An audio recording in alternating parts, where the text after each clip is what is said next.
Freebird, a place where we talk about daring greatly and living well. I am so delighted today to have with us Sapan Shrimal, someone I've known for a long time, but only seeing after, I don't know, maybe a decade today.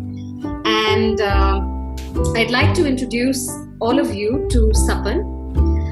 Sapan is the director of a company that has a very interesting name. It's called Monk at Work, and it's a consulting firm that specializes in mindfulness training for leaders and definitely the entire workforce for enhanced leadership, culture, performance, resilience, collaboration, engagement, and of course, what is most pertinent to the show, well-being. Sapan is a thought leader in this space and has a very rich experience of about 20 years in the study and practice of mindfulness. And what's interesting about him is that he has a background in corporate strategy, which actually helps because sometimes we tend to look at mindfulness and think it's a lot of woo-woo or airy-fairy talk, but actually he has been able to bridge this very difficult divide between the corporate world and that of mindfulness. And his insights have brought a lot of efficiency to many, many organizations across India. What's also interesting is that Sapan is a certified master life coach and a practitioner of NLP, that's neuro-linguistic programming. And he is also a practitioner of Vipassana meditation, something that I have been thinking about in recent times. And he keeps abreast of all the developments in the space of mindfulness. And so I'm so delighted, Sapan, that you could find some time for us to talk to us on Freebird. Welcome to the show. Thanks so much, Sneh. It's great to be here and thanks for having me here. Absolutely. Sapan, I was reading a couple of quotes, in preparation of this talk, as I usually do. And it said that calm seas do not make good captains. All right. And at the same time, storms do not last forever. Now, even though as individuals, we know this, we know that adversity actually helps us become more resilient. But however, this whole pandemic, I would say, of stress, which has been going on for a long time, it is considered in most statistics and studies as the number one cause of lifestyle diseases. So they actually say that the roots of cardiovascular disease or strokes, etc., that happen later on in life are seen early when we have and experience chronic stress. So I just was wondering that something that is so pervasive in society and almost all of us experience it in different shapes or forms, and especially now during COVID times, why is it that we grapple so much with this, and why is it that we almost don't have a real solution to it? So, Sneh, so rightly you said, we definitely need storms to become strong. And one of the storms that we are all facing is stress. But rather than making us strong, it has become a big pandemic. That's so true. And another part that you said is, and it is so true that even when this stress is there as a concept for decades, we have been working so much around stress so much, but still we don't have any headway. Rather, we are actually falling further down the line. Why is it so? Why is this happening? One of the simple reasons, as you see, is stress is completely misunderstood. Look at the definitions that you have on stress and you would realize that we still don't understand. By the way, the person who started using the term stress for defining our mental state struggled for his whole life defining the stress, and he confessed that really I don't have a clear definition of stress. So that's where we are still in terms of stress. But let's look at it. And I think today we are here to discuss about stress and we'll go deep into it. Yeah. Look at stress in three terms. So we have different definitions. So one of the very common definitions, if you ask any working professionals what is stress, so they will give a very, very focused definition, they will say if my perceived uh, demand on me is much in excess of my perceived capability, that's how precisely we talk about it. That's stress. But look at it. It's not stress, it's a cause of stress. So we are defining stress, we are saying cause. Now, there are many other definitions. So it says it's the response of body or mind to a change or to some pressure. Now, again, look at it. It's a response, it's a result. We are still not defining stress. We are saying this is something happens, something, we don't know what happens. If you look at the psychological definitions, they would define it more in terms of mental strain or tension. Okay, which is still not good because it's more a synonym of stress rather than a description of stress. We still don't have the core understanding. What is the nature? What is the character of stress, which we can handle? And that's the reason we have been struggling only with the symptoms and very superficial causes. And that's the reason we are not able to solve it. And this is something which we must address in a scientific manner, in a more experiential manner. So help us understand, Sapan, what is stress, if it's not all of that? Okay. So let's understand it experientially. All right. Let's take an example. Let's imagine you're driving. Okay, any of us are driving in heavy traffic. So though we may not be doing it at this point of time, but I'm sure we all remember doing this. And we are heading for a very important meeting and getting late. And in that moment, there is someone in front of us who is driving extremely slow. What happens inside? Why this person? Why he's doing like this? Why she's doing this like this? This why comes so much, isn't it? The traffic signal just got red as soon as we reached there. Why this happened? Why this happened? And now look at this why. A husband or a wife, there is a relationship issue. And the urge that is coming inside, how could this person do this to me? How could? We all have experienced this question inside. Now, these are beautiful questions if taken literally.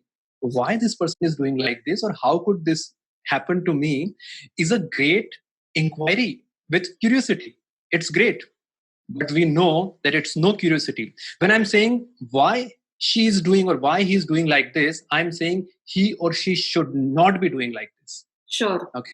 Why this person is driving in front of me like this, he should not be doing this like this. Okay. So I am actually pushing what's happening in front of me away. I'm in resistance. Yeah. Whenever something like this is happening, I am trying to push what's in front of me. Let's take a very simple example as well. We all have, seen people pushing the button of the lift. And, people are pushing it like 2-3 times. As soon as they enter inside, closure button, the poor lift just takes possibly 3 or 4 seconds, 5 seconds to close. But you're like, oh my God. Yeah. Okay.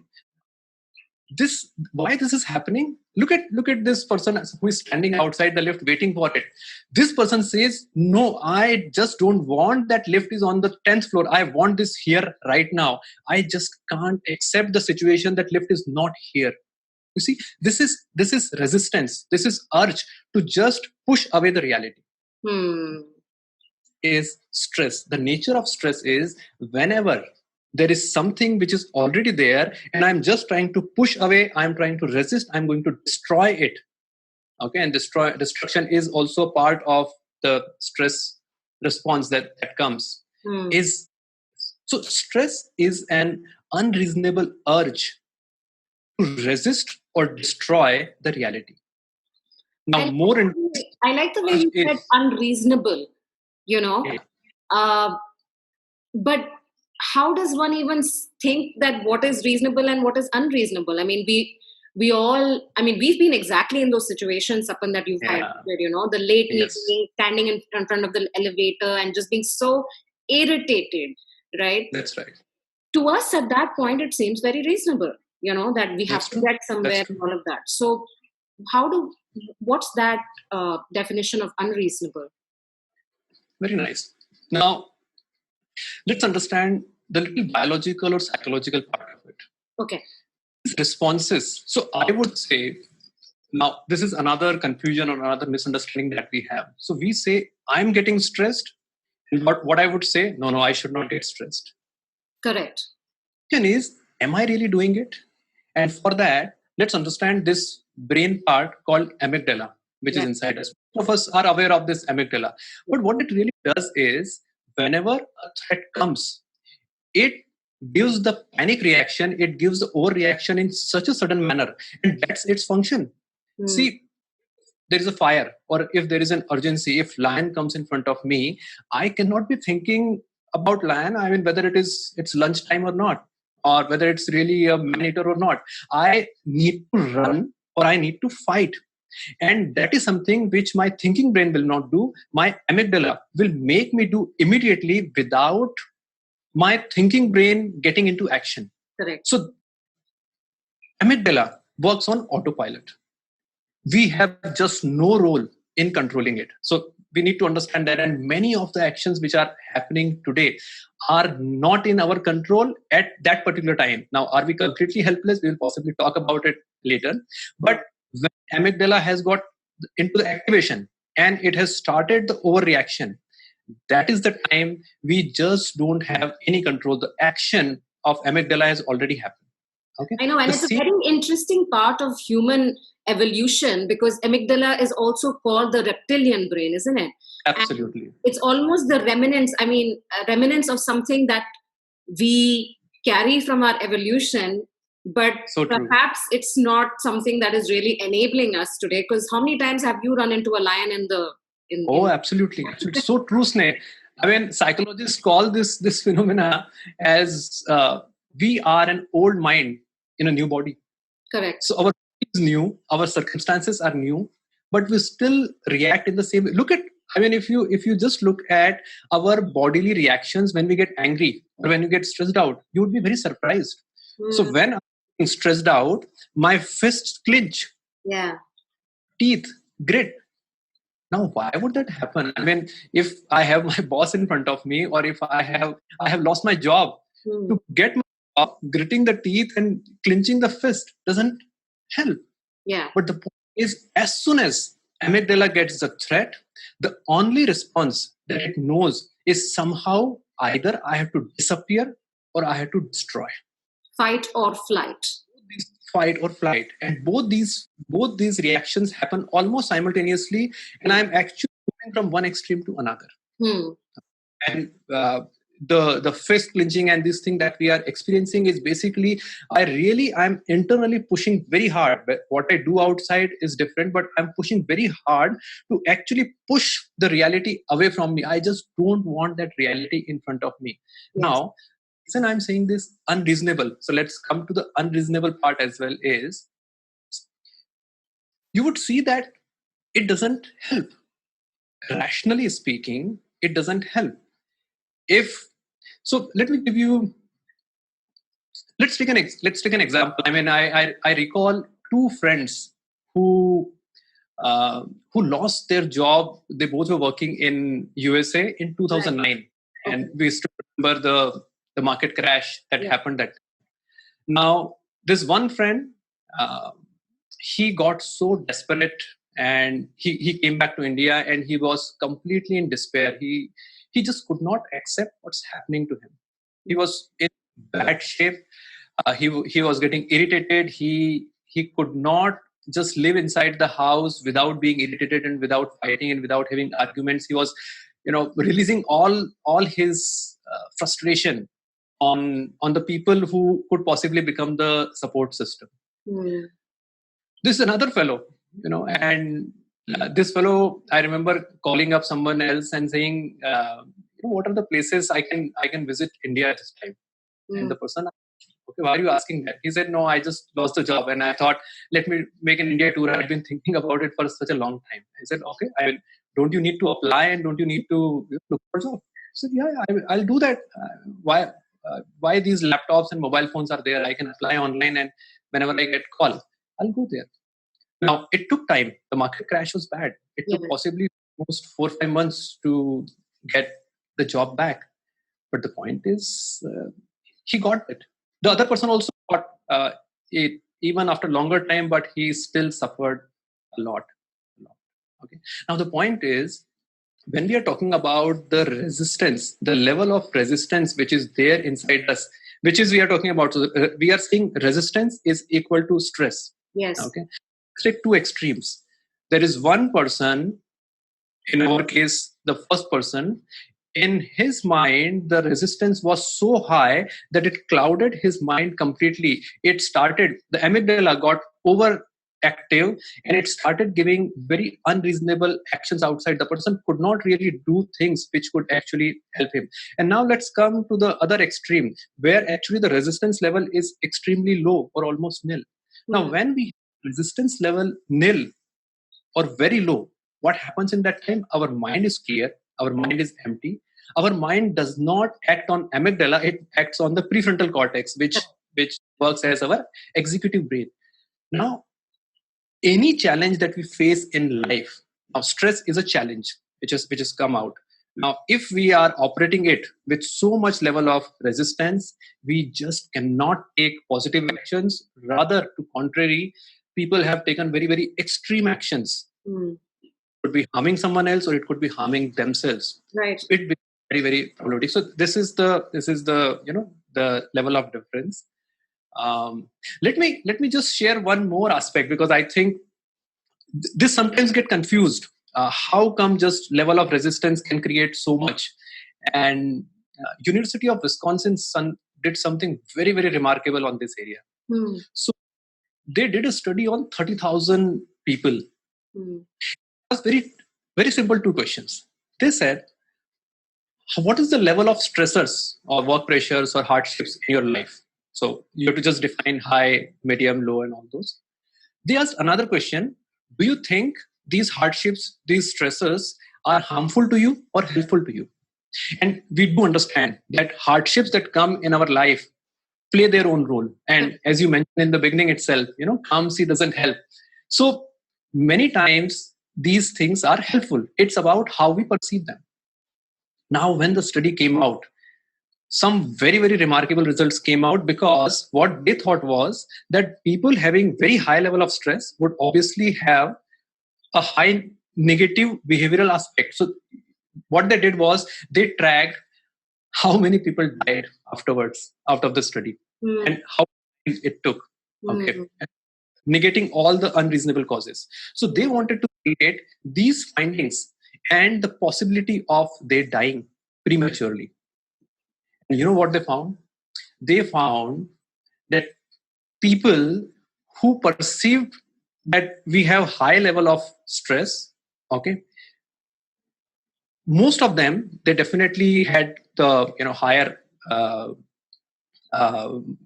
death ratio and death possibility. But the biggest difference came that people who said stress is harmful to me, they had 43% higher possibility of dying prematurely as compared to people who said stress levels are high, but stress is actually helpful to me. These people had even a lower dying possibility ratio as compared to people who had low stress levels in their life. Now, what does it mean is stress as such. Stress, we are saying it's resistance. Right. Now, more you consider it harmful, the more you resist. If your resistance level go up, the stress level go up. But if you look at those situations and you are not resisting, you're saying, okay, possibly it would be, it's good for me, possibly. Okay. In that situation, actually the resistance level goes down. There is a very interesting thing, Sapan. Like you mentioned that these are let's say two groups that were tested in this study. And I actually personally have some sort of an experience with this, because my husband is a triathlete, right? So he started training a few years ago because he wanted to get into these like extreme sports. And as you know, triathlon is running, swimming, and biking. And he used to tell me the same thing, that when I used to hear, oh my God, 90 kilometers biking, like what in this heat, it's so like, dangerous. And he used to say that there is such a thing as positive stress, because the way that triathletes are looking at these extreme situations, everyone's heart rate is above 140, they're large time, sustained periods of time that they are actually putting themselves in these situations, but they're coming out of it feeling a great sense of achievement. So That's I right. found that very interesting, that how the human body is so adaptable in a sense That's right. that even when the mind looks at something as an actual challenge, it can reconfigure and pivot the outlook and actually have very good consequences as opposed to Oh, adverse absolutely, consequences. absolutely. So you said it so rightly, Sneh. Now look at it. Whenever stress comes, we are always trying to fix what's happening outside. Correct. It's always the case, but we are never looking at it in a way that the level of resistance that I have towards it, actually it is creating the problem. What if actually it goes on the opposite side? So we talk about no resistance, but what if it becomes a welcoming feeling? Hmm. Question is how to do that is a very different uh, Yeah. game. And so, can we Yeah. talk about that, Sapan, a little bit? Because, Okay. look, let's see it very practically, right? We all have different personalities that we think. Some of us are a little more, let's say, non resistant to life. Some of us have learned things a bit differently, maybe. And so, I'm wondering, A, how does one overcome this resistance to actually handle stress better? And B, is it a question of nature versus nurture? Because, like, what if I am a high wired personality and I like to go all Yeah. the time, and Wow. how does one navigate that? Awesome. Such a great question, Sneh. And let's talk about the genetic versus the actual, something which we can actually develop, grow inside us. And we must accept that there is something in the gene, something genetic, something, there is a base level which we are born with. Whether Correct. it is base level joy, base level happiness, base level resilience, Yeah. base level habits, there is something which we are born with, but that has very, very minimal impact. That's not huge, but there Really? is something we grow further. And that's where the concept of neuroplasticity comes. I think we all are aware of neuroplasticity.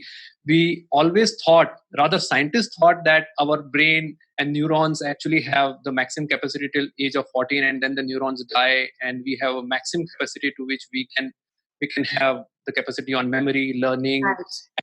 behaviors, traits. We always believe traits are something which are permanent. Hmm. The book written by Dr. Daniel Goleman and Dr. Richard Davidson, it's called Altered Traits. They say there is something which we can do, and which can fundamentally change the whole trait Wow. inside the trait that we're talking about. So, and I think epigenetics, as we talk about, Yes. even if something is in the genes, now when these genes actually start manifesting, or when they start actually giving the impact, is actually in our hands. Literally, it's in our hands. The negative ones we can actually subdue, and positive ones. So the science of epigenetics is there, and it all can be done. Hmm. Genetics has its own impact, but now with neuroplasticity, we are very clear, something which we habituate ourselves more and more. And we can see this in our neighborhood, in our common people around.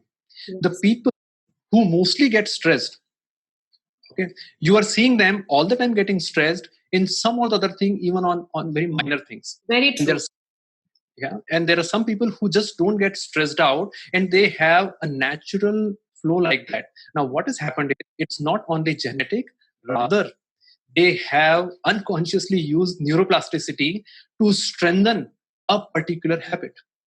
So I have been continuously overreacting on something.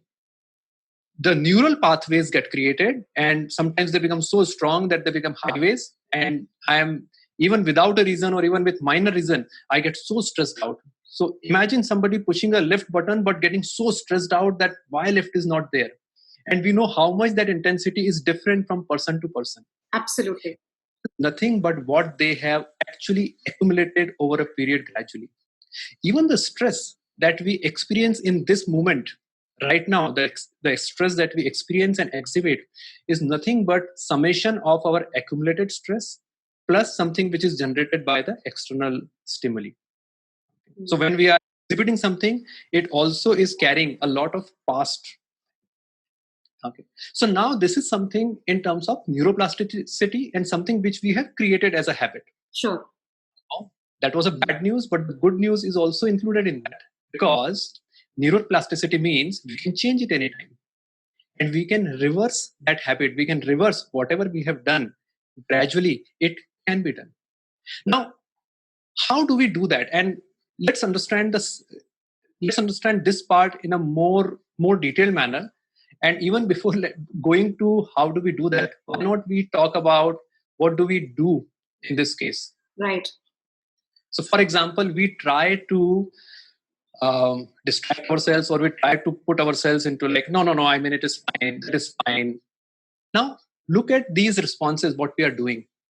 These are nothing but another layer of resistance. So I was resisting something which was bad. Now I'm getting stress, and this stress is feeling so uncomfortable.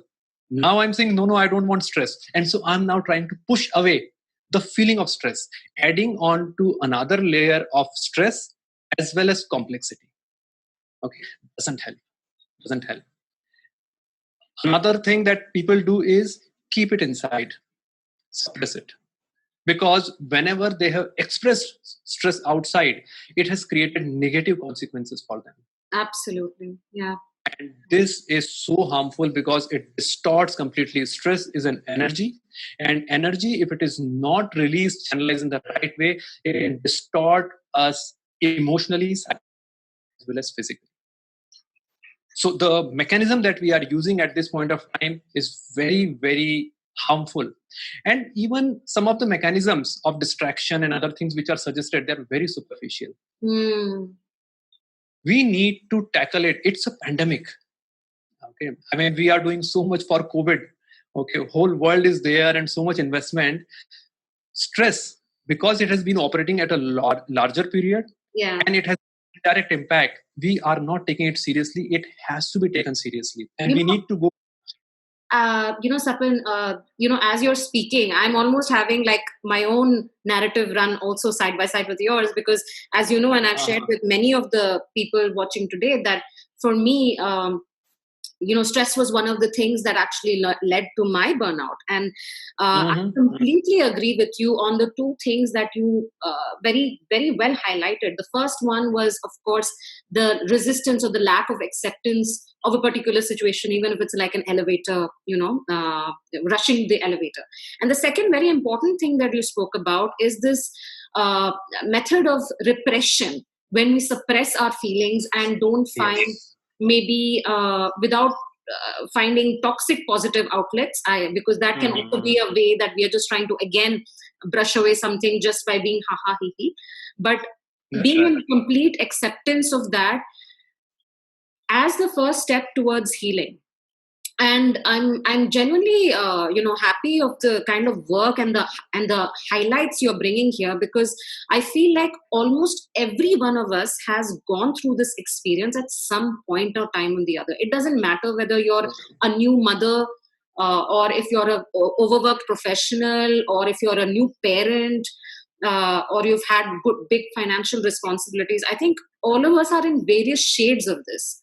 And it's almost like, as a society, we have bought into that culture of go, and that this normal and this behavior is okay.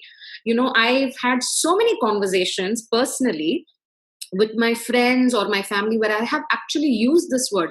I'm so stressed, I don't have time for you right now. Or I'm so stressed, let's just do it another day. And these were huge red flags, So the points that you have brought to our attention right now are actually, I think everyone should evaluate, do a little bit of self introspection to understand that it is actually not okay and there is a better way, and I hope that we can cover that. And so my question to you, Sapan, is also that we are inundated, okay, as a society.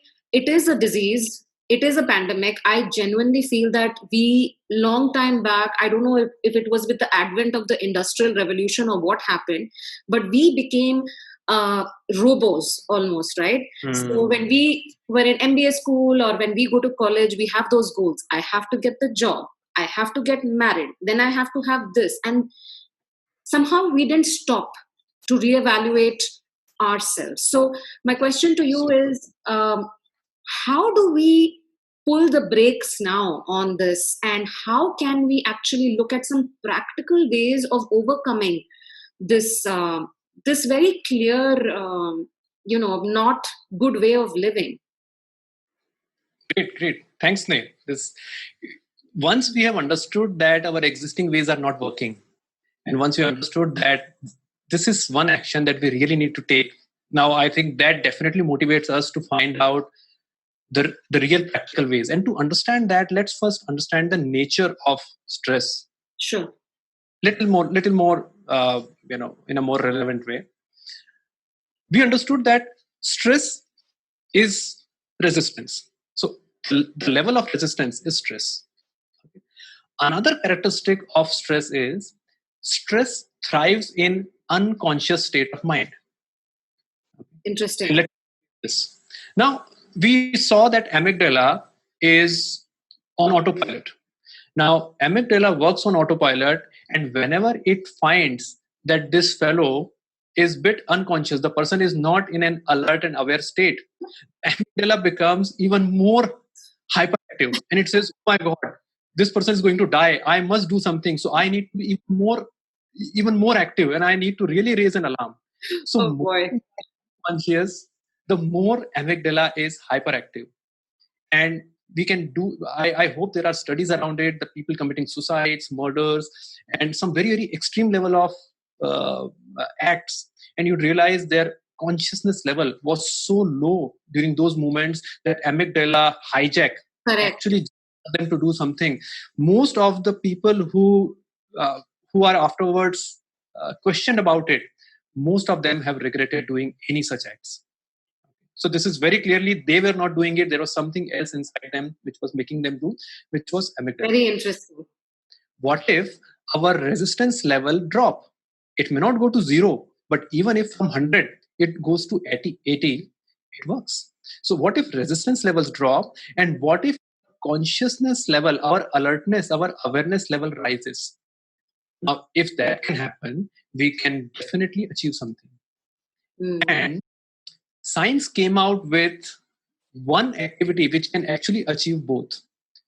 So today, let's talk about, for stress, there are hundreds of things. You need to take care of your sleep, your food, work priorities. There are so many things which are hygiene. But very rarely do we talk about something which is at the core. These are all external, but something at the core. So this one technique, let's talk about it. Mindful introception.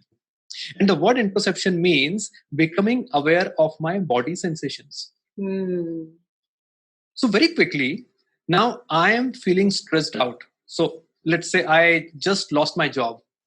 I got my, pink slip, and I'm looking at it, and I'm feeling, oh my God, my life is over. There is nothing which I can do. It's going to be such a difficult situation. It is COVID situation. I'll not find job. I'm actually experiencing all this. Now, I'm really required to do something right in these moments, even though the situation is very difficult.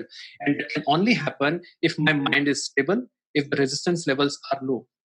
Now, one of the techniques, if we really practice and if we become adept at it, we can do that. In that situation, if I start observing the stress in its manifestation in terms of its body sensations. So the way mindful introception works is you start becoming aware of the stress response in the body. Now, it does two things. One, as soon as the stress hits me and there are multiple responses, multiple body and mind reactions are coming out, one of the reactions is my again, fists are clenching, I'm feeling shivered, I'm feeling shrinked. Okay.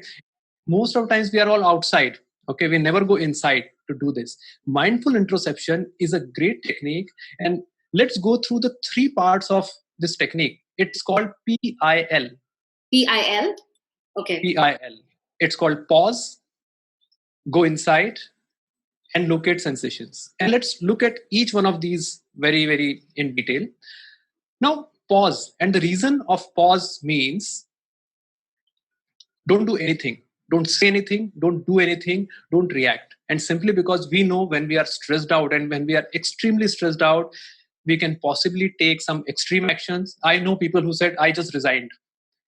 And then I said, okay, then what? Then I said, I regret it. So, when people take actions and then they regret, don't do anything. Just pause. Just do nothing. Don't even try to distract yourself. Don't try to watch YouTube videos. Don't try to watch your Netflix and all. Just don't do anything. Okay. Pause means pause. The second step is go inside. And this is a very specific instruction, go inside, because 99% cases, whenever there is a stress, we want to blame outside, we want to blame someone, we want to blame situation. They are always outside. Why does this happen to me? So from God to human beings to situations, we will blame. The victim mentality really kicks in at that time. Absolutely. Because amygdala is very, very hyperactive, and it would want to just feel better. It would want to do something. Right. So just go inside. And when we go inside, we are simply saying inside the body. Okay. And when we go inside the body, what do? Locate the sensations. And locating the sensations simply mean in this moment, let us say I'm feeling stressed and my body, my head is so heavy.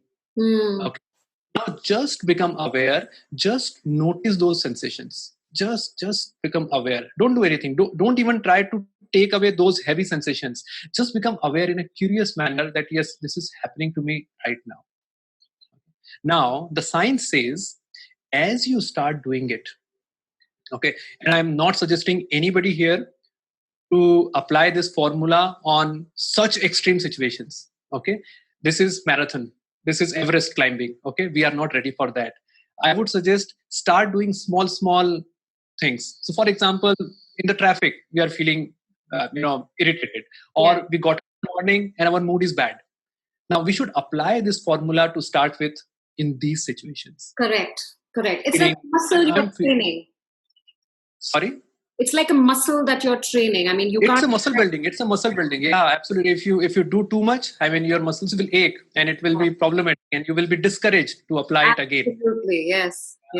So use this. So pause, go inside and locate the sensations. Now, locating the sensations is a very tricky aspect, because when we are locating the sensations, still there are a lot of thoughts coming in, and that's where our muscle building in terms of mindfulness comes handy, because mindfulness actually builds the inner ability to witness our present experience, stay, have that presence, the centered presence, where we can actually be stable whenever there are adverse conditions are coming in. So the mindfulness practice coupled with the PIL, mindful introspection, is a great exercise. I really like how you have made such a good structure of it, and I'm wondering why is it that I didn't know this before. But we come to the lessons as and when we do. But this is another very important thing that you said, which is the element of witnessing the emotion. Right. Like you said about the amygdala hijack. The word is the hijack. It just takes over the situation, and then we have regret. Right. But through this PIL method that you have illustrated, I think it's quite effective in actually not being carried away by that storm and somehow starting to really observe yourself. I think it does take a little bit of effort in terms of detaching yourself from the situation and maybe the heat or the velocity and volatile emotions at that point. But you're right in saying that unless we train these muscles to actually observe what it is that we are experiencing, the steps later can't even come, because if we don't know the diagnosis, what prescription should we give? So absolutely so true. So look at it. I mean, it would be initially. Now, when we think about this PIL, there will be two type of reactions. One reaction would be, yeah, it sounds simple. Another reaction would be, no, I mean, next time when I'm in anger mode or I'm in stress mode, I won't even remember this PIL and introspection. I just want. Okay. Yeah. And that's, but what would happen is there will be 10 instances in which this happened. Possibly one instance you would remember. And this 10% becomes 20, 30. Sneh, believe me, our relationship with any of the emotions inside is so sad. Emotions are Yeah, I property. agree with you. Okay, property is a bad word. Emotions are our companion. Emotions are our well wishers. They tell us what they are feeling inside. What's the voice inside? We must care for them, and we have created an enmity with them. This is so sad. I so agree with you because, you know, I can only speak from my own experience. And there have been times very early in my burnout when I was so not in acceptance of my experience. The fact that I had landed up there was hard enough. And then I was so not in acceptance of that experience. And I kept thinking, why, for example, why has this happened to me? Why me? When will it end? Etc. etc. But it took me some time to understand that, this was my body's telling me that, Sneh, it is overheated. You've gone a bit too far. You need to stop and pause and maybe rebuild again. So I agree with you. And I have personally felt that, non-acceptance of that situation. And, Sapan, I believe that this is probably the starting point, that once we are able to really introspect, right? Then listen to the guidance our body is giving us, because that's the emotional energy that is being manifested in our body. And for everyone who's listening, today or on the podcast or watching this show, all I have to say is that the stuff that we're talking about is not, and I can say this from personal experience, yes, it is not easy. It will not happen overnight, just as you cannot imagine to run a marathon overnight if you have been sitting on the couch as a potato. So it is literally like that. You do have to put in the work, but it does work. So there is a medicine to the solution, and it lies within you. So I think that is very, very empowering, to know that. Amazing. Great. And let me just share something. I mean, you use the word acceptance and non-acceptance, and I think these are such amazing words, but again, highly misunderstood words. So just let's spend a couple of minutes on this. Now, because many people ask, whenever we talk about stress being as resistance, and then we say, okay, here is stress, and then you have the least level of resistance. So people ask, okay, so are you saying we should accept the situation? And again, it's such a confusing question, because acceptance is a great thing. Acceptance is amazing, but not as a verb. Acceptance is not an action. Acceptance is not something I say, okay, I need to accept this, I will accept this. Acceptance is something which arises out of something else. We cannot, a wife is very, very irritated with the husband not giving time at all, and all the time either outside or busy, and she is very much stressed out of it. And at one point of time, she is so stressed out of the stress she's feeling that she says, okay, now I accept. But has she really accepted? Actually not. She has just suppressed that feeling, and she's now just putting a little and saying, okay, I'm accepting, but it's all, the volcano is all inside it, and it's actually creating trouble. So acceptance cannot be forced. Acceptance has to happen by doing something else. That's one part. Second, many people start feeling, when we talk about PIL, many will feel very strange. What is this? I mean, I'm talking about some biggest stress of my life. My job has gone, this thing has gone, something else has happened, and you're saying, go inside and look at your sensations. I mean, how silly can it be? And the suggestion to them is, just try it, just experience it. You have done so much. You have done everything outside. Now, why not to try this also? Because other things have not worked. Yeah. Yeah, another question that many people ask is, okay, I mean, it seems like as if I'm not doing anything about it, isn't it? If I have a stressor, if I have a problem, I must take action. And what you are saying seems such an inactive mode. Just go inside and start looking at your sensations. Not only it sounds silly, but even useless. I'm not taking any concrete actions. Mm. Things on this. One, you are actually taking a very concrete action, because it's not that you are just sitting helplessly. Resistance level is there, and even during that resistance level, when the amygdala level is high, you are making sure that I am mindful, and mindfully I am looking at my sensations is a huge task. If you can do that, it's an achievement. Believe me, it's very, very difficult. Even in normal circumstances, just try sitting and start tracking your sensations. Yeah, In 1 minute, you will be distracted 10 times. exactly. It's a task that Yeah. you're doing. It's a task for your own health, well-being, relationship success. That's you're doing. And you're doing this so that your resistance levels are low. They come here, and you have a clear mind. And then whatever suggestions are coming to you, whatever suggestions people are generally giving to you, believe me, you know all that. If I lost the job, I know I need to connect with my network. I know I need to revise my LinkedIn profile. I know I need to do something more creative. I need to use my time wisely when I'm not working. I know all these things. Okay, it's just that my mind and my body are not able to do it because I'm so much overwhelmed with this.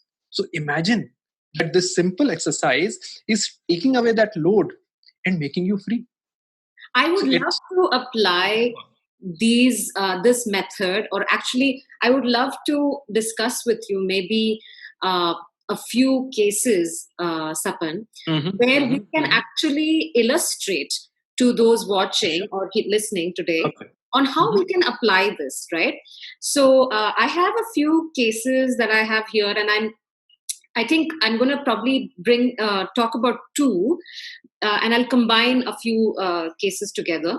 But the first one, I think, Sapan, we should handle together is the one which is linked to professional scenarios, right? So, yes, we are in COVID times, and some of us have in the community lost jobs, perhaps at a very high level after 10, 15 years or something. So Yeah. the first case that I would like to talk about is on handling loss of identity or work-based challenges, right? So let's take an example of a man who has recently lost his job at a big MNC, and he was a top performer, right? So think about the performance grids and always being a hero and getting many awards. And suddenly, this organization has taken this decision, and this has brought a lot of stress into his life. Understandably, Yeah. he has to provide for his family, and he is currently in a state of despair. And what I know that you would agree with me is that somehow in society, men especially find it difficult to articulate their inner despair when it comes to That's these right. challenges as compared to women. This is just my own opinion. I'm not a Which statistician, is true. Which but is true I have seen largely. this. I have seen this. So Yeah. let us look at this case, Sapan, and can you guide us on this individual and how he can, cope with something like this that he's going through? Okay, great. And I think a lot would possibly connect with what we just spoke about, possibly. Yeah. Now, look at this person's state of mind. Now, this person is right now feeling extremely down, extremely frustrated. There are a lot of uncertainties. This person is feeling so helpless because he needs a job, but the point is whatever he or she is doing possibly is not leading the results, and the person does not know that whatever am I going to do, will I get the job, will I be back in the situation or not. Now, in this given situation, as we spoke earlier also, possibly he need to take all the right actions, like creating the LinkedIn profiles and so many things that we talk about. And for that, he needs the clear state of mind. And it's very important because it's not only for him to get success, but also because we don't want him to take any wrong actions. It reminds me again of 2000, I think it was 2001 or 2009, I think again, this time when the news of Kartik Rajaram came up. Kartik Rajaram committed suicide and after killing 5 of his family members. And he said financial troubles. And you know profile of Kartik Rajaram? He was an IITian. Then he did his MBA from University of London. He was a big shot entrepreneur who sold his enterprise for $1 million. He was featured in the newspapers as being the future big bright kid on the Wall Street and in the business industry. This person took this extreme step out of such big despair. And we are very fortunate that not many people go to such extremes, but we know that even people when they are not going to such extremes, they are living a life which is not at all optimum. They have got addicted to something. They have started even unfortunately, there are a lot of domestic violence cases which rose during this pandemic, this lockdown period, when we thought that people would be together and living more happily, more time with the family, quality time. We always wanted to have work-life balance, and the opposite sides started increasing. Right. We don't want a person to actually be taking any of those actions. That's the least we definitely want. And his mind, if it's in stress, and as we say, if he is in stress, there is a lot of resistance is there, amygdala is very, very high. The first thing that he needs to do is actually to balance out himself. Okay. Part of this situation is he has got a lot of time. Okay. So now the time was not available to do any of the mindfulness or any of the well-being activities. Now that part is not there. So the suggestion to this person is at 3 levels. I would again go by the technique, and this is a very practical technique, and that's the reason we are talking about it. The moment this person realizes that I am actually going down the downward spiral, and hopefully the person knows and possibly has listened to this conversation, the person could immediately start a 20-minute mindful introspection exercise. Okay, and in that mindful introspection exercise, it's very simple. You don't have to wait for an extreme level of stress to come up. Rather, the person has lost the job. We know that this particular thought, this nagging thought, would always be running in his or her mind, always. Okay. So let us say he decides morning 7:30 a.m. I'm doing this exercise. The person sits, or even better, can take a brisk walk. The brisk is very, very helpful in channelizing the body responses, the energy that body is generating. So take a brisk walk and become extremely aware. So take the same thing, pause, go inside. So pause, don't do anything. Obviously, walk is not, we are not saying it's an action, it's a different thing. Go inside and locate the sensations. Now, 2 things will happen. And as this person, we are talking about this particular person who is possibly doing it for the first time, along with the sensations, a lot of thoughts will come. Why this is happening to me? That is happening to me. What would happen? There are a lot of worrying thoughts on all that will come up. Again, become very, very aware, mindfully aware that this is what is happening to me. Don't try to push away anything. Don't try to solve anything. These are not solvable problems. These are just the energies which are rising inside our body and mind. So just become mindful, just become aware. If 20 minutes seems too much, please begin with 5 minutes. Please begin with 2 minutes. Any beginning is good. Okay. Make a small beginning, and as you continue, do it more and more. Believe me, as you do it, even if you have done it for 5 minutes, the level of stress that you had, you will feel that it has come down, even to some level, to some extent. The level of resistance has gone down. And more you practice, actually speaking, more and more it will come down, and you would be able to take up some more better decisions. Now, what decisions this person will take, it's absolutely up to him. I mean, we are nobody to guide. He knows his situation better. We are just helping him where he is not possibly helping himself out in a right manner. And I think this is very important, Sapan, to highlight to people that, especially to this person in this situation, that, you don't need the answers from anyone else, like you highlighted before. Absolutely. Most Absolutely. times in life, we have the divine intelligence given to us that we know what needs to be done.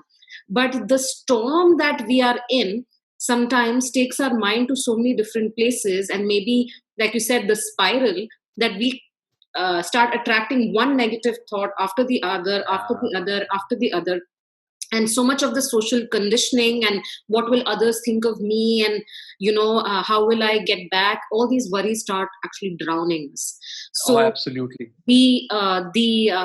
the actual activity that you suggested would be able to at least make sure that this tornado can be not suppressed but used effectively, so that there will be more clarity of mind. Yeah. Oh, absolutely. You said it so well, Sneh. I mean, the storm is taking us so much away and so much on the negative side. We know amygdala works on survival basis, and amygdala loves negative news, negativity. We need negative news, negative information to survive. Positive news does not help us in survival. It helps in growth. So amygdala is interested in only that.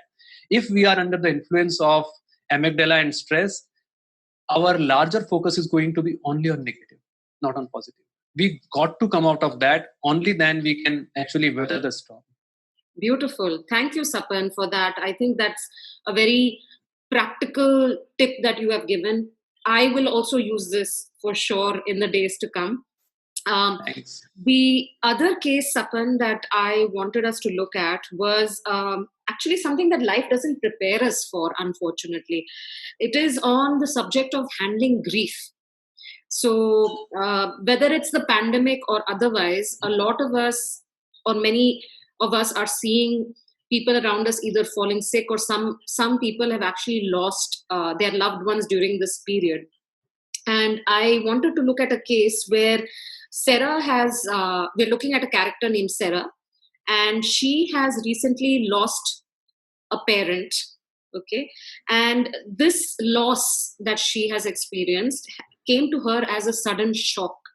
And obviously, I think, like most of us, we're never mentally prepared for such a situation. That's right. And Sarah, of course, is finding it very hard to cope with this situation, and she is numbing her pain through alcohol consumption and maybe watching TV mindlessly. So, I believe, of course, we're looking at some extreme cases that we have, just put over here. But I think the subject of handling grief is something that we are all somehow fearful of, because we don't know how to navigate this emotion. So, can you please speak to this, Sapan, on how this case could be handled through mindfulness? Oh, wow. So again, grief is that one emotion as against many other emotions, including anger. In anger, many times the manifestation happens outside, which is not always good. But grief is one emotion which largely remains inside. Anger, many people release it out, maybe in a healthy way or unhealthy way, but it gets out. Grief is one emotion which is rare, because we might, show our power with the anger, but showing our weakness by crying. And again, as you were mentioning, I mean, there is again a gender bias here. So it's Sarah, but if it had been a male, it would be even more difficult because the grief does not get reflected out. So one of the biggest problem that happens with grief is it keeps getting accumulated inside. And here again, the resistance pushing away the reality remains the same thing. Wow. Look at the person, what's going inside this person. This person says, no, I mean, how can this happen? I mean, how can this person leave my life? this person be away from my life. I mean, this person was here, this person was so healthy. It's just not possible. How this?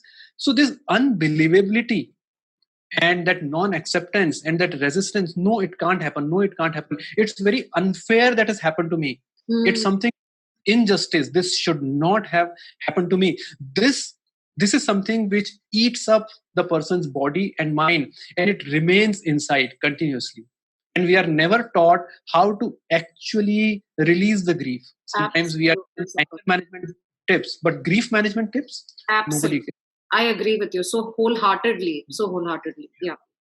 While we know that the right way to express grief is crying, but crying also, again, like anger, can be healthy or unhealthy. Absolutely.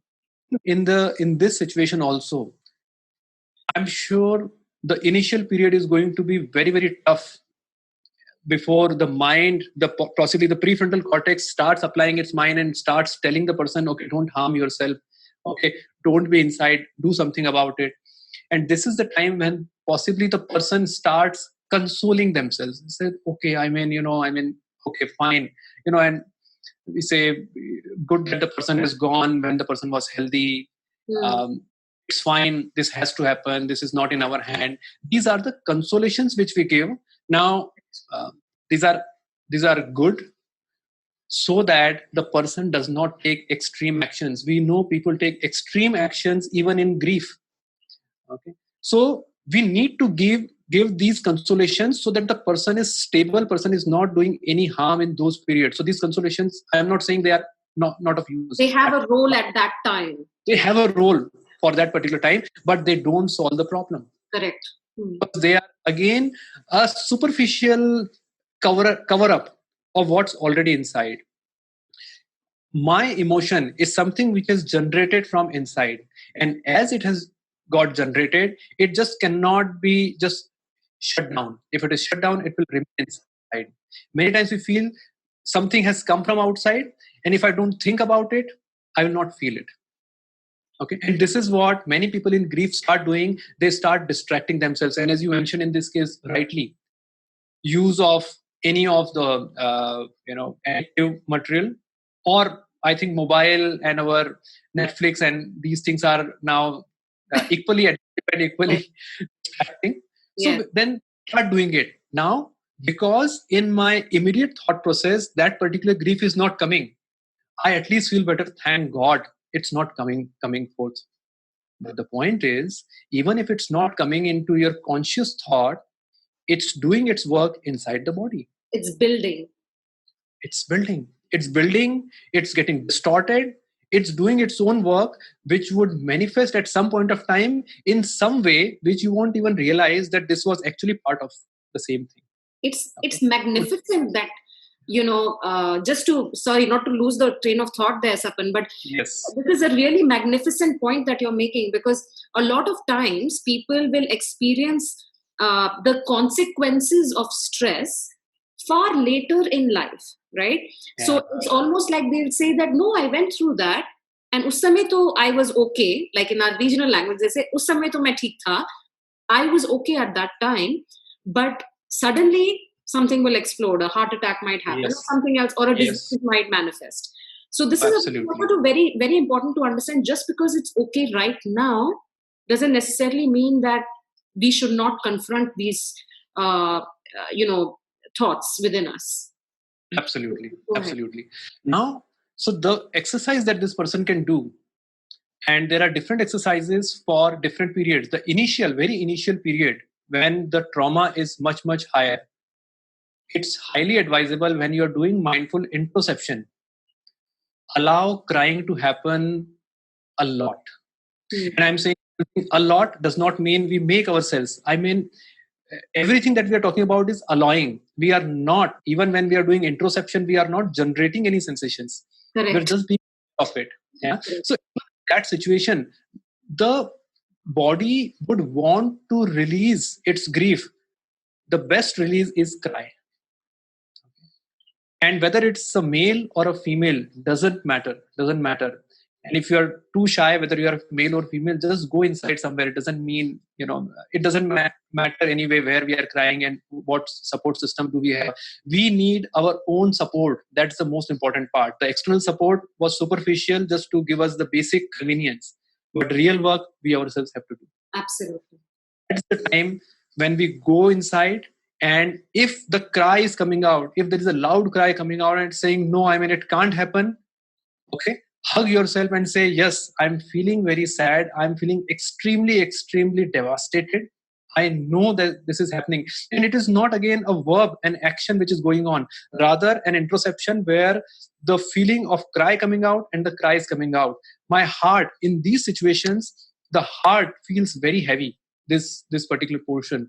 And you may want to actually focus on this part.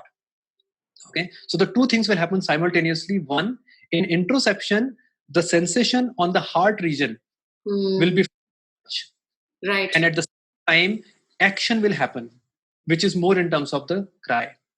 Okay, as the days move and as the person continues to practice this, later on, the person automatically, the cry possibly comes down, but that pinch, that that feel that why this happened to me would still be there. It will arise, experience that, some thoughts will come out. Okay, and believe me, I don't know, I mean, this is one of the best ways to pay tribute to somebody who we really love. I mean, we keep resisting what happened. It doesn't help. Even we are sad and everybody is sad. But if lovingly we are remembering this person, every memory, and there is no harm. Many people just want to shut themselves off from the person who has gone. No, why we should? If the person has gone, why do we need to shut the memory of this person? We are shutting it out of our discomfort, out of our resistance. Absolutely. But this person had such a great role to play in our life, and we should remember this person every time. Why not? But in a very loving memory. And the moment that strain, that resistance is gone, believe me, one point will come when you will remember this person and you will say, wow, I mean, great, I had this time. I know I still feel the pain, but I actually, feeling so great. The world will open up when I had those positive feelings. During stress, during resistance, only the negativity, only that my life is devastating, only these thoughts will come. I remember Anupam Kher organizing a concert when his father died. It was not a funeral. That was his father's last wish. And how gracefully they did it. It showed how healthy relationship they had. It also showed how much grace possibly Anupam Kher applied when his father died. I'm sure it would have been very painful. He was so close to his father, but he did that. And we have seen it in many cases, many places. I remember Nida Fazli, the famous lyricist and poet. He wrote a great poem, which is so amazing poem on father when his father died. Yeah, they say that, a lot of art, I mean, most artists say this, that a lot of art comes from pain that has been, that emotion that has been given enough time and enough attention so that it can transform into something else. But you're absolutely right, Sapan, that the human nature with discomfort, and like you said earlier, alienation of our emotions and feelings, is that we try to shut it down. But I think that this is very good advice you're giving, that there is a period of grieving and expressing it bodily. And only if you allow that to actually happen without resistance, will you be able to move on to the next stage, and possibly in the stage of acceptance and moving on further. Absolutely. Absolutely. We'll take one last case, Sapan, which is something quite interesting, because I find that everyone's response to this is very, very different in life, So it's on the subject of handling health challenges. Yeah. Now, whether it's a small cold or something more significant in life, and as we grow older, such is the nature of the human body, that there could be instances where we come across these challenges. And, the reason why we're talking about all this today is because ultimately it is stress. We are looking at the subject of stress and how mindfulness can apply in these various manifestations of stress. So the case is of Ben. very American name here. And he's 47 years old, and he's suddenly been diagnosed with cancer. And he is in a state of shock. He has been an athlete all his life, very healthy, a vegan, all of that. And in this moment, he feels like his world has ended. So, quite an extreme case we are taking here, but on the subject of health, I think this can apply to almost everyone else also going through pandemic anxiety and taking care of their Yes. families and stuff like that. So, Sapan, could you please speak to this? Yeah, I mean, this is again such a difficult situation, and the person who would be going through this would have been. And again, we say it's so natural, right? I mean, if somebody has suddenly got this shock, uh, feeling of despair, feeling of this injustice, that how can this happen to me, is so natural. I'm doing everything right, and here is this another person who is possibly doing everything wrong, and nothing happened. All these thoughts start coming up, and one, obviously it doesn't help in this situation, and especially when we are talking about specific case of cancer. We know PTSD, post traumatic stress disorder, how much harmful it can be. There are studies which are talking about um, PTSD aggravating the cancer situation. So whatever we are going through now, we must sometimes, what we call sometimes as natural, is nothing but that amygdalic reaction which comes automatically, which we don't have control over as of now. Mm-hmm. This is natural, okay, which may not be. Okay, there are other ways of natural responses which are rare, but we don't call them natural because we don't see them all the time. So I remember this book by Anthony Robbins, you know, Unlimited Power. And this book, I think, starts with, or in the beginning, there is a story of this one gentleman who suffered a major accident. And every time you would ask this person, I mean, this is before the accident, and you would ask, how are you doing? And this person would say, I mean, if I'd been better, I would be twins. So that's the response he would always give. And this person suffered a major accident, big burn in the body, and a very, very life threatening accident that happened. And when this person was in hospital getting the treatment, and he was, again, people who knew him, and they asked, and how are you doing? And this person said, if I'd been better, I would be twins. And I would be a twin. I mean, people were shocked how this person can respond even like this, even in that situation. That's crazy. And this person actually had a half burnt face. He later became, he ran for elections, and his slogan was, you won't, this won't be, vote for me and you won't get another pretty face. So Good look at, attitude. look at the strength this person possibly would have. And we sometimes don't think that's natural, but it's also natural. And the difference is the same thing. How much resistance I'm carrying to this given situation. If I have so much resistance inside me, and it is, again, as we said, it is accumulated resistance plus the added situation that has happened. So it has to do with my past as well. If past I have created a neuroplasticity led behavior in which I had been strong, in which I had not been carried away by amygdala, when the grave situation comes, that time my amygdalic reactions would be there. I mean, if there is a grief, if there is a chronic disease, I am definitely going to feel very, very, very, devastated. But the amygdalic reaction would be much, much more balanced. Okay? So it is accumulated one. So now when this person is feeling like that, we know that there is a resistance, and we know that this is also natural feeling. Okay. Now we are talking about these two extreme situations. Look at some more cases. I mean, I remember there was one person who was being asked, who had to take insulin 5 times a day. And this person was asked, don't you think, I mean, it's painful to take insulin 5 times a day? He said, yeah, I mean, it's uncomfortable. And I mean, so is shave.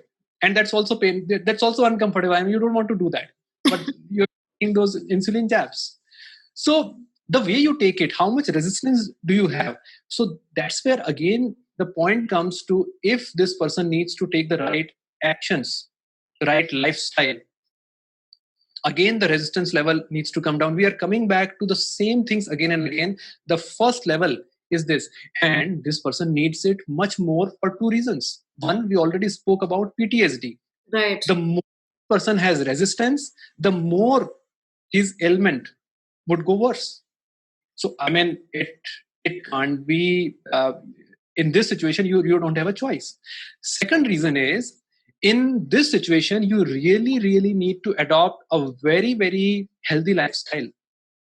Okay, and we know even in normal circumstance how difficult it is to adopt a healthy lifestyle. I want to put my alarm for 6 o'clock. I want to go for a jog. I want to eat. I want not to eat that chocolate cake. I want to do fasting. So many things that we say, and we say no, leave it. I mean, I'm not able to do that, and everything gets postponed for tomorrow. It's so important for this person to make those healthy choices, and healthy choices can come only when I am actually in the right state of mind. I'm motivated. I'm really doing it. I think for the cancer situation, especially, today's social system is very much supportive. The way Correct. we are supporting as a society, and people are also coming out openly. This is such a great support system. But again, that's external. Internally, it's me. I have to manage the mess inside. Externally, it might not be looking like a mess, but I know how much mess inside. And if I have to manage that, again, I have to go through the same cycle. And here, let's look at one study which Dr. Richard Davidson, one of a very renowned neurologist and psychologist, he did. This will be very relevant to this particular case. So what he did was he studied pain, and what he did was he got, and these, I mean, scientists are very crazy. So they got participants of this study and they gave them a heat shock. Okay. So it will give them heat shock, and it's painful. Okay, but it's in the range so that it will not burn your skin. Right. Okay, give a heat shock. Now the way it was planned was, there will be a buzzer, an alarm will go off. After 10 seconds, the heat shock will come. Okay, that's how it was. And they studied a few people who were doing mindfulness exercise, and other was the general target group who were not doing mindfulness exercise, right. And they wanted to see the difference. Now, what they found was very interesting, insights from this particular very famous study. They found as soon as the buzzer rang, the people who had not done mindfulness exercise, the stress level in their head went up immediately. Okay. In the mindfulness practitioners also it went up, but not to that level. And even in long-term practitioners, it didn't go up. Nothing happened. Wow. Now, the heat shock was given. Okay. The pain experience was even higher in mindfulness practitioners as compared to the non-mindfulness practitioners. Now, this is very important to understand. Pain experience was much higher. Interesting. Okay. As soon as the whole thing was off, the heat shock was taken away. In mindfulness practitioners, immediately it dropped, but in others, it lingered. The pain lingered.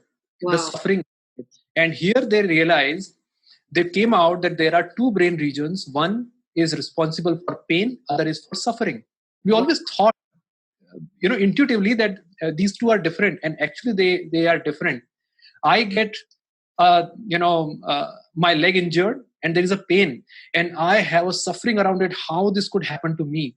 There are two brain regions which are responsible for it, and they studied the two brain regions. They found out that the suffering part is much more lower in case of mindfulness practitioners, while in this case, the resistance, the stress was much higher even before in the anticipation.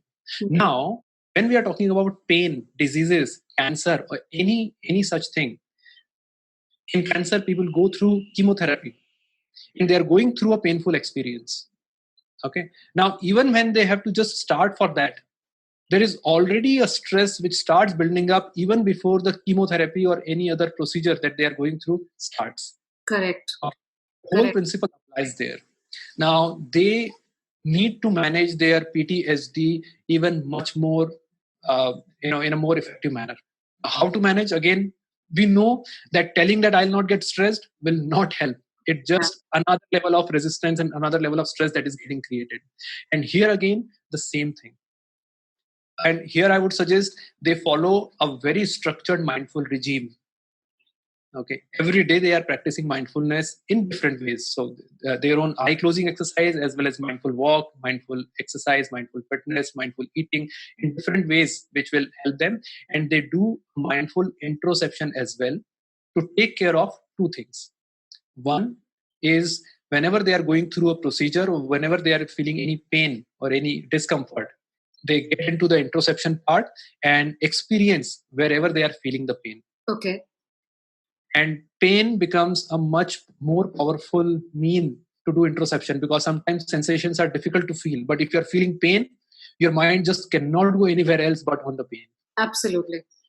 So they can do that. So a general mindfulness exercise using the introspection for the pain, and using the introspection to feel the despair as well.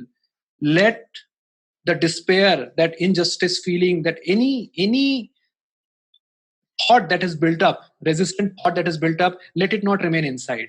And we don't have to force it to come out. No force. Okay, but just spend 20 minutes, and any thoughts that come out, gradually that resistance that was built up, it will gradually come down. It's a matter of practice, it's a matter of skill, it's a matter of how intensely we do it. In these cases, in extreme cases, the person may want to take some help, take a course, take a coach, whatever level they would want to do it, they should do it. But in these extreme cases, a proper regime would be really, really helpful. Thank you, Sapan. And I love the way that, you very rightly looked at both the disease itself and also the PTSD that happens. And I think this can be true for so many different, experiences that people have. I mean, we have many people around us who would probably refer to something that happened in the past with the same kind of emotional energy and resistance, and almost looking at an experience as a judgment, because this is the nature of the human mind. So it is very important, I believe, that not only do we practice mindfulness in handling the situation, but also to look at it from the aspect of reducing our suffering long term. Because I genuinely believe that I mean, the first arrow is hard enough, and then we are putting the second arrow into our bodies. So it is definitely something that can be avoided. One cannot be avoided as much. The second one definitely can. So I absolutely appreciate that point of view. Sapan, the last question I had for you is something a little more general. The Dalai Lama often says that, if we have mindfulness and if we have meditation in the world, there will be no criminals, and there will be no real grief and suffering. And personally, I believe in this sentiment, but I was wondering that, because a lot of times when we look at these statements made by the many magical minds of the world, we think that is unattainable. Right? That's right. We think that we are caught in corporate lives or providing for our family, and it's unattainable. I wanted to ask you your view on the fact that, can mindfulness practices, as you have illustrated today, really go about in bringing large-scale social change? Great. Okay. So now, I think we really need to look at these practices in the right light. And whatever we have spoken, believe me, there would be a lot of people who would possibly watch it, listen to it, and they would still feel, it looks little, away from practical. Yeah, fluffy. Going this inside, looking at the sensations. I mean, give me a pill, give me a tablet, give me a syrup, give me something very concrete to do. And I know, there's something happening. People have such a hard time in believing in these things, and because these things sometimes have some spiritual connotation. Correct. It's real, practical, logical acceptance becomes little difficult. Yes. But let's look at it this way, that when we do fasting, as a religious practice. Okay, it's a different thing. It's for different purpose. But when we are doing it on the doctor's prescription, it's a very different thing. Then we know how practical, how concrete it is. Very Now, interesting. Yeah. when we are talking about these practices, please understand that these are doctor's prescription. Uh, and believe me, mindfulness is already part of medical prescription. It's prescribed by the medical fraternity all over the world in very, very specific situations. Your medical journals are full of research and findings on mindfulness. Rather, there are a couple of elements which are of physical nature, and mindfulness has shown very, very high level of promising benefits. So one is called tinnitus, where you get ringing sound in the ears. The second one is psoriasis. It's a skin. And so, so mindfulness does not cure psoriasis, but they have found out that when mindfulness is done along with the medication effect really, really becomes much more powerful. Absolutely. So, I don't believe anybody saying that mindfulness can cure physical diseases. It's not yet proven. We don't know yet. So, don't believe on any of those hype. Okay, but mindfulness is as a technique, as a tool, is a practical, scientific, medical, objective technique which is extremely, extremely beneficial for us. It can actually change our lives. And just because the effects are, bit gradual, yeah, and it's just because we can't see somebody doing mindfulness outside. Mindfulness is not something which is visible outside, something which is not tangibly in front of us. We can't touch it. It does not mean that it's a fluffy stuff. It's a core. It's a big, big stuff. Novak Djokovic, in his book Sir to Win, says my mindfulness practice is as important as my physical practice. Michael Jordan, Kobe Bryant were trained by a dedicated mindfulness coach called George Mumford. George Mumford wrote a book called Mindful Athlete. So it's a very concrete technique, concrete practice, and don't misjudge it by the simplicity of it. Today, in the conversation, we have discussed such a simple technique. Just observe your body sensations mindfully. It seems so simple. Obviously, not very easy to practice, but it seems so simple. But it is equally powerful. Not only in terms of stress and well-being, mindfulness is big time working on achieving peak performance. We talk about deep work, we talk about flow. In achieving the level of greatness that possibly our lives, our talents, our potential really deserve, mindfulness can be a great tool. Creativity, innovation. So it's a very hardcore stuff. That's what I really wanted to emphasize. On this part. We should not, and I request each one of you who is watching, who is listening to this, is to do your own research and find out how much truth is in there in any of the things that we are talking about. Now, when it can work on individual minds, as Sneh was talking about, how now can it work on the collective minds? Okay. Now, obviously, we are the summation of the individual minds, and more the individual minds become more mindful. Okay, and the society will definitely become better. We know that, and there are very clear research which shows that as a person becomes more mindful, the person automatically generates high level of empathy. The person generates high level of kindness. The person can understand not only their own emotions, so that they are in a better position to manage it well. They understand others' emotions as well. And what it reflects is, it says that not only I can manage my own well-being well, I can manage my relationships so well. And we know relationships are an equal and important part of that cohesive ecosystem that we are living in. It's not only impacting our happiness, it's also impacting our physical and mental health, the level of relationships, the quality of relationships that we have. So at an individual level, when these things work, when it goes to the collective levels, it starts creating even greater impact. There was one study which was done, study as an experiment, they did in some of the communities in USA, where they found teenager gangs where and there were gun shootings, and Now, it's At-risk teenagers, I believe. absolutely. And it's important to understand that, see, they are not the culprits. Even they are the victims of the situations and their own minds. Correct. And this group started giving them an exercise, very simple exercise, and it's very similar to the exercise that we spoke about, PIL. They said, whenever you feel agitated and you're like very angry, and most of the times what people would do when they're angry, the gun is just there in their pocket and they will take it out and just shoot. Okay. This said, whenever you are feeling angry, okay, just go inside and focus on your breathing. Take a very simple exercise. Just focus on your breathing.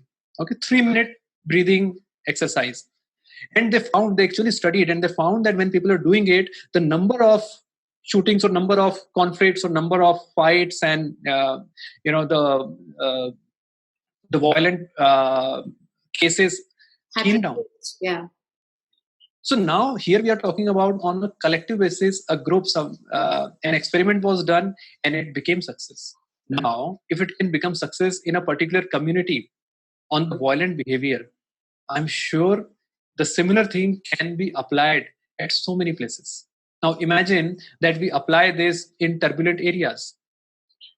Okay. Where, yeah. Okay. Now we are always trying to punish people. Now, one of the areas which I feel so close to is the prison reform. Okay. Now we have got such an amazing opportunity. There are people outside who are involved into crimes and all, and we don't have any organized access to them. Prisons give us such an organized access. We can actually do reforms. I mean, prisons are not meant for punishment. Prisons are made to reform them and rehabilitate people into society. Yeah. And these type of interventions have happened. So in USA, there are many prisons who are now adopting mindfulness for their prisoners. Mindfulness has been adopted in multiple police departments of different states. It's Marine Corps in US have adopted mindfulness for their efficiency. In India, we saw Kiran Bedi using Vipassana meditation in Tihar jail. And there was a clear research study was done, and they found how many people actually, resorted to de-addiction. They committed that they will not commit crimes, and they confessed. So many research came out. So I think on a social level, this needs to become a revolution. So here, people individually would benefit as well as collectively they would benefit. And I think 3 or 4 areas are somewhere where we should really, really focus on. The first area we should focus in terms of social change, and I think everybody would, support that, education, kids. Absolutely. We form adults who are already spoiled. What if we educate kids in mindfulness, and not only mindfulness, let us say, is just one practice, but there are so amazing means for managing our mind and emotions, and we actually teach these kids, and it is not very difficult. So just with my own experience, my daughter is going through everyday mindfulness practice. Her school has prescribed every day 20-minute mindfulness practice they will go through. Wow. And even becoming mindful at this stage, they have got an exposure to something which they will use after possibly 5 years or 10 years or 20 years when they are really, feeling the need. So having kids getting exposed to this, making sure that kids know how to express and channelize my emotions, helping kids to manage their attention in the right way should be the foundation of our education, should be at the forefront, because everything else then can come out after this. The second part, prison reforms, as we have spoken about, we should definitely do something. 2 areas. One is public services. Mindfulness must go to public services, public departments, even politicians. I think our anchors need it a lot. So it should go to that. One area which is again in my wish list, and I hope this goes in mindfulness going into sports. So we also trained a national taekwondo player for the qualifiers of this Tokyo Olympics, and we really are pushing that mindfulness becomes a big enabler for the sports people, Indian sports people, to accelerate their whole efficiency, their peak performance, their emotional resilience and balance. So the techniques they are learning, the physical stamina they are learning, but this is the mind which is finally going to use the attention, which is going to use the whole technique and the physical strength. So this needs to be strengthened really well. So we are working towards that. So I think once we start working towards this, I'm sure as people start looking at the benefits, it's definitely going to go forward. We have seen long decades of focus on physical health. Physical health was not at all a focus at a lot of places, and now people are taking up sports, people are taking to gyms, which is a great movement forward. Now is the time when we need to start talking about the health of our mind. Yeah. And this is the next revolution we are looking at for next 20 years, and we really hope that world comes together, start supporting each other, and we have a big revolution where we have lot more prosperity, lot more cohesiveness, lot more compassion in this world, and lot more passion. People are really productive. People are really living the life of their passion and their potential. Absolutely. That's the world I would want to live in.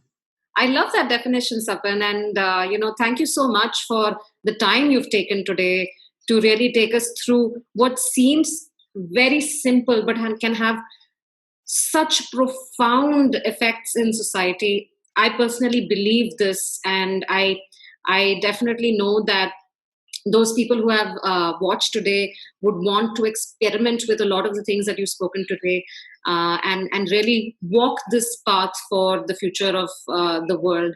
It's what can help us weather difficult storms, and it is what that can make us much better sailors in this ocean of life. So thank you so much, Sapan. Really appreciate you, appreciate the work that you're doing, and really thank you for this collaboration specifically. And I'm sure everyone is going to walk away with something of this episode. So thank you so much. Thanks so much, Sneh, for initiating this, and again, thanks for having me here. Really great pleasure. Thank you. Thank you.